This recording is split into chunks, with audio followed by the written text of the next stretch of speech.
Kia ora tātou, me mai hana mai. He tū tēnei ki te tuku ngā mihi. Kia koutou katoa ko tai mai i te ata nei. Ki te tūwhera tēnei taonga o mātou. Wea, whai rea ko te ono tapu. Ka hure rā tangata auta me tūraki atu ki tangata tai. Ka hure rā tangata tai me tūraki atu ki tangata auta. He pērā hoki rā ko te kōpere nui, ko te kōpere roa. He wāhi awa, he toitoi awa. Whakamoia tama i te ara, whakamau tama i te ara. Kotu korongo.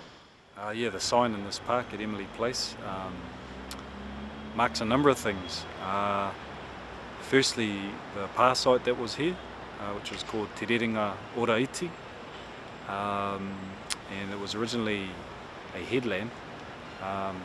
See up the top of the steps there, up at Princes Street, was the original height of the landform, which then extended right out to the Waitemata out by Key Street, which today is about where Les Mills is, by Britomart. So this headland, which stretches out another 150 odd metres, has been completely quarried away from that original height of the landform. The name itself, Te Rerenga Ora Iti, commemorates a battle that was here, led by Kāwharu through his wars, Te Raupatu Tihore, the tearing away, the stripping conquest. Those wars were known.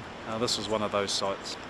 He advanced with his party down Princes Street there, along this headland, pushing back the occupants of the pā site until eventually they had to make a decision whether to stand and fight or to leap off the cliff, the 50-metre high cliffs down into the Waitemata.